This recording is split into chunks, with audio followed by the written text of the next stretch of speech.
Hello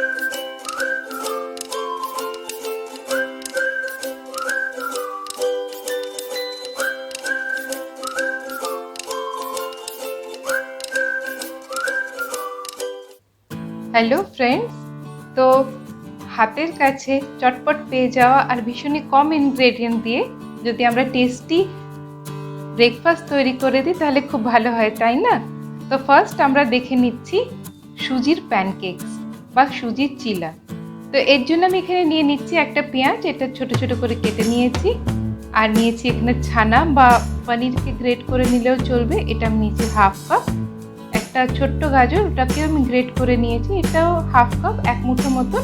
আর একটুখানি আদা, ওটাকে আমিও গ্রেট করে নিয়েছি। তো এই হয়ে গেল যেটা আমরা ব্যাটারে মেশাবো ওই ইনগ্রেডিয়েন্টসগুলো। আর নেক্সট আমি এখানে নিয়ে নিচ্ছি 1 কাপ মতন সুজি, আর তার সাথে আমি এখানে মেশাচ্ছি 1 কাপ মতন টক দই। আর এর মধ্যে বাকি যে ইনগ্রেডিয়েন্টসগুলো আমরা এখানে কেটে রেখেছিলাম সেগুলো আমরা এক এক করে পরপর মিশিয়ে নেব। তো এটা ভীষণই সিম্পল একটা রেসিপি, এই সব কিছুই আমাদের কাছে মোটামুটি হাতের কাছে পাওয়া যায়, আর এটা খেতেও বেশ ভালো হয়, টেস্টি হয়। তো এবার এটাকে আমরা মিশিয়ে নিচ্ছি, এর মধ্যে দিয়ে দিচ্ছি মানে স্বাদ মতন লবণ। আর যদি আপনারা পছন্দ করেন হালকা একটু চিনি দিলে বেশ এটা একটা টেস্টের ব্যালেন্স আসে ভালো। তো এটাকে আমি মিশিয়ে নিচ্ছি। ফার্স্টে যেহেতু দইটা আছে এই জন্য আগে মিশিয়ে নিয়ে এবার আমি অল্প করে জল মেশাচ্ছি। তো এটা দই যেটা রেখেছিলাম ওই কাপে ছিল বলে একটু হোয়াইট লাগছে। তো এইটা আমি জল দিয়ে মিশিয়ে নিয়ে এবারে আমি এটাকে ঢেকে রেখে দিচ্ছি 10 মিনিটের জন্য। তো যতটা জল টানা সুজি টেনে নেবে তারপরে আমরা ছড়াতে পারবো এইরকম একটা কনসিস্টেন্সির জন্য। আর একটুখানি আমি প্রথমে 3/4 কাপ জল মিশিয়েছিলাম, তারপরে মোটামুটি আর একটুখানি মানে 1 কাপ থেকে মোট 1 কাপ থেকে একটু বেশি জল লেগেছে এখানে। তো কনসিস্টেন্সিটা দেখে বুঝে নিতে হবে যে কতটা কি। এইবার আমি বাস আমার ওটা রেডি হয়ে গেছে। আর নুন আর মিষ্টিটা স্বাদটা আগে একটু দেখে নিলে ভালো হয়। এইবার আমি এটাকে স্প্রেড করে নিচ্ছি। তো এখানে স্প্রেড করার সময় একটা জিনিস খেয়াল রাখতে হবে, যেহেতু এর মধ্যে পেঁয়াজ গাজর এইসব একটু ভারী ইনগ্রেডিয়েন্ট আছে আর সুজি একটু নরম হয়, তো এটাকে এইভাবে যেভাবে আমি ছড়াচ্ছি হালকা হালকা হাতে এটাকে ছড়িয়ে নিতে হবে। আর এটা খুব একটা বেশি পাতলা করলে কিন্তু উল্টাতে গিয়ে মানে ফ্লিপ করতে গিয়ে ভেঙে যাবে। তো আমি এটাকে কভার করে কিছুক্ষণ রাখছি, মোটামুটি 3 to 4 মিনিটসের জন্যে। আর টাইমেরও ব্যাপার নেই, এটা উপর থেকে দেখলেই বোঝা যাবে যে এটা হালকা ড্রাই হয়ে যাচ্ছে, উপরের দিকে আর ভেজা ভাবটা নেই।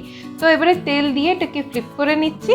আর এবারে মিডিয়াম ফ্লেমে, প্রথমে আমি একটু লো টু মিডিয়াম ফ্লেমে রেখেছিলাম, এবার মিডিয়াম ফ্লেমে এটা এপিট ওপিট করে একটু ব্রাউন করে আমি ভেজে নিচ্ছি। তো হয়ে গেল আমার এখানে সুজির চিলা। এটা কোনো চাটনি দিয়েও ভালো লাগবে বা সস দিয়েও ভালো লাগবে। তো নেক্সট আমরা চলে যাচ্ছি সেকেন্ড চিলাতে বা প্যানকেকে। এটা হলো মশালা প্যানকেক। তো সুজি না থাকলে ময়দা দিয়ে আমরা করে নিতে পারি। ময়দা আটা, এখানে হাফ কাপ ময়দা আর হাফ কাপ আটা নিয়ে নিচ্ছি। এর মধ্যে এখানে শুকনো মশলা যেরকম হাফ টিস্পুন করে ধনে পাউডার, জিরে পাউডার আর লাল লঙ্কা পাউডার। আর এর মধ্যে ভীষণই অল্প মিশিয়ে দিচ্ছি জিরে আর জোয়ান। এখানে আর দিচ্ছি আমি হাফ টিস্পুন হলুদ। তো এই গুঁড়ো জিনিসগুলোকে একসাথে মিশিয়ে নিচ্ছি। আর দিয়ে দিয়েছি স্বাদ মতন লবণ আর স্বাদ মতন চিনি আর কাসুরি মেথি যদি ভালো লাগে, আর না ভালো লাগলে ধনে পাতা গুঁড়ো করে দিয়ে দিলেও হবে। আর দিয়ে দিচ্ছি এর মধ্যে 2 থেকে 3 কোয়া কি 4 কোয়া রসুন ছোট ছোট টুকরো করে কাটা, আর একটা পেঁয়াজ ছোট করে টুকরো করে কাটা। এবারে ফার্স্ট এটা আমি এটাকে ভালো করে মিশিয়ে নিয়ে এর মধ্যে আমি আস্তে আস্তে করে জল মেশাবো যতটা লাগে। তো মোটামুটি 1 কাপের কাছাকাছি এখানেও জল লেগে যাবে। তো ব্যাটারের কনসিস্টেন্সি দেখেই বোঝা যাচ্ছে কতটা। এইবারে আমি এখানে আমচুর পাউডার থাকলে আমচুর পাউডার, আর না হলে চাট মশলা যেটা ভালো লাগে সেটা আমি এখানে 2 টিস্পুন মতন দিয়ে দিচ্ছি।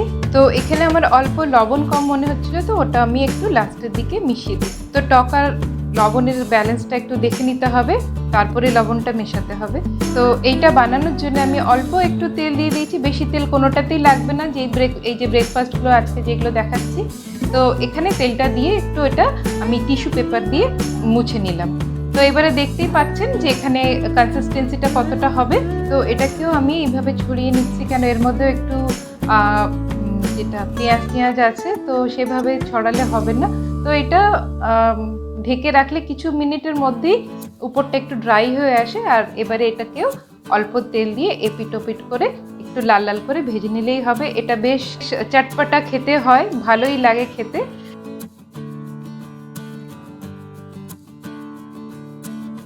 তো নেক্সট আমরা মুগ ডালের প্যানকেকস দেখে নিচ্ছি। এটাও ভীষণ সহজ। আমি এখানে 1 কাপ মুগ ডাল ভিজিয়ে রেখে দিয়েছিলাম, যেহেতু ব্রেকফাস্ট বানাবো রাত্রেই ভিজিয়ে রেখে দিয়েছিলাম। আর ওটাকে ভালো করে 3-4 বার ধুয়ে নিয়েছি, যাতে পুরো যেটা একটা ঘোলাটের জল আসে ওটা বেরিয়ে গেছে। তারপরে আমি মুগ ডালটা পিষে নিচ্ছি। এটাও ভীষণ কম ইনগ্রেডিয়েন্ট দিয়ে তৈরি হবে। এটার মধ্যে একটা ছোট্ট 1/2 ইঞ্চ মতন আদা দিয়ে দিয়েছি। আর এর মধ্যে জল দিচ্ছি না, কেন অলরেডি এটা ভেজানো ছিল। এটাকে আমি গ্রাইন্ড করে নিয়েছি। আর এইবারে এটা ঢেলে নেওয়ার পরে যেইটুকু মানে এই যে গ্রাইন্ডারের মধ্যে লেগে আছে ওটার জন্য আমি জাস্ট হালকা 2 টেবিল স্পুন মতন জল দিয়েছি। জল দিয়ে এটাকে ধুয়ে নিচ্ছি। এর মধ্যে বেশি জল দিলে এটা আবার ভীষণই পাতলা হয়ে যাবে। তো নেক্সট এর মধ্যে আর কি দিচ্ছি, আমরা দিয়েছি 1/2 টিস্পুন মতন জিরে পাউডার, একটু 1/2 টিস্পুন মতন হলুদ গুঁড়ো, আর দিয়ে দিচ্ছি 1/4 মানে 1 চুটকি মতন হিং, আর স্বাদ মতন লবণ। আর যদি মনে হয় চিনি কেউ খেতে ভালোবাসেন হালকা মিষ্টি, তো ওটা দিতে পারেন, আমি এখানে দিইনি। তো এটাকে ভালো করে মিশিয়ে নিচ্ছি। কনসিস্টেন্সিটা দেখতে পাচ্ছেন যে এটা বেশ স্মুথ কনসিস্টেন্সি। আর কারোর কাছে ধনে পাতা থাকলে যদি মনে করুন দিতে পারেন, আমি প্রেফার করিনি। আর এর মধ্যে আমি 1/2 কাপ মতন বেশ ভালো নারকেল, যেটা একটা নারকেল হয় না বেশ নরম একটু হয়, ওই নারকেলটা আমি এর মধ্যে পিষে মিক্স করে দিচ্ছি। তো নারকেলই একটা মিষ্টতা থাকে, এই জন্য আমি চিনি দিইনি। আর নারকেল দেওয়ার পরে যদি একটু থিক হয়ে যায় তখনই অল্প হালকা একটু জল মিশিয়ে এটাকে একটু পাতলা করে নিতে হবে, খুব পাতলা দরকার হয় না।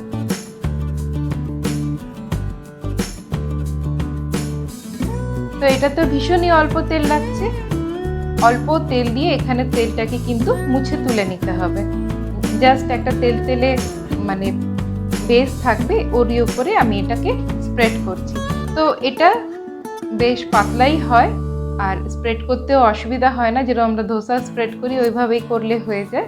আর এটা খুব চটপট করে তৈরি হয়ে যায়। তো এটা আমি ঢাকা দিয়ে করতে পারি। আর যদি ঢাকা নাও দেন, যেহেতু এটা পাতলা হয় এটা ঝটপট হয়ে যায়, তো ঢাকা দিয়ে বেটার।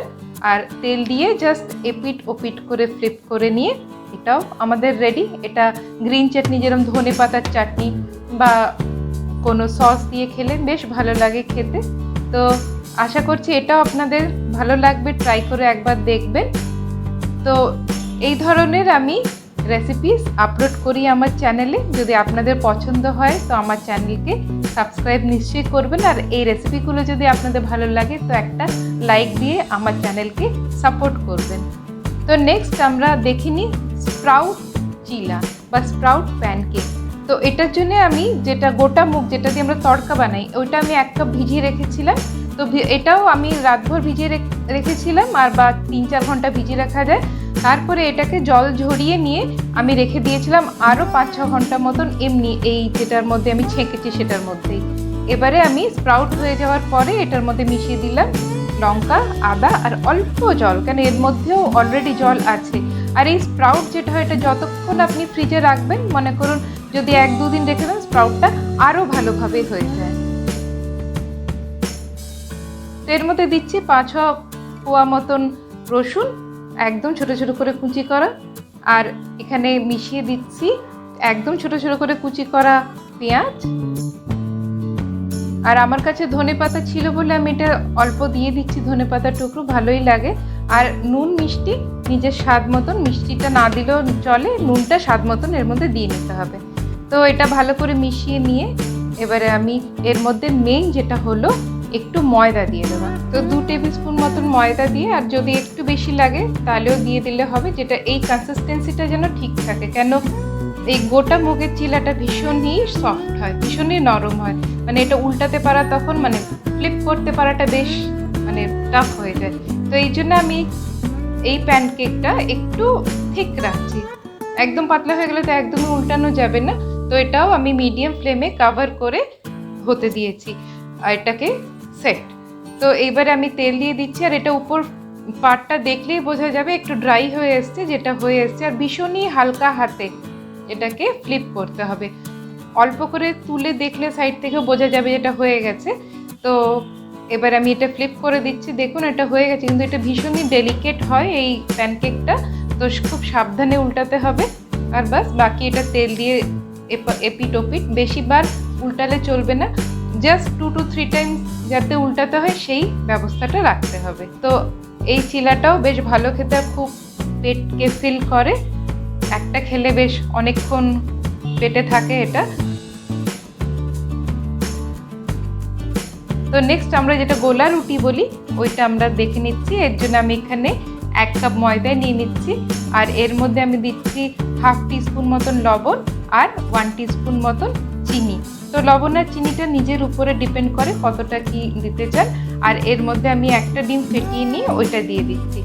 তো এগুলো দিয়ে আমি এটাকে ভালো করে মিক্স করে নিচ্ছি। আর এর মধ্যে আমি দিয়ে দিচ্ছি পেঁয়াজ। তো সবই এই ইনগ্রেডিয়েন্টসগুলো হাতের কাছে পাওয়া যাবে, ঝট করে বানিয়েও নেওয়া যায়। আর এখানে 2/3 কাপ মতন আমার জল এখানে লেগেছে। তো ডিপেন্ড করে, আপনারা আস্তে আস্তে গ্র্যাজুয়ালি জলটা দেবেন যাতে ফার্স্ট ঝট করে এটা একদম পাতলা না হয়ে যায়।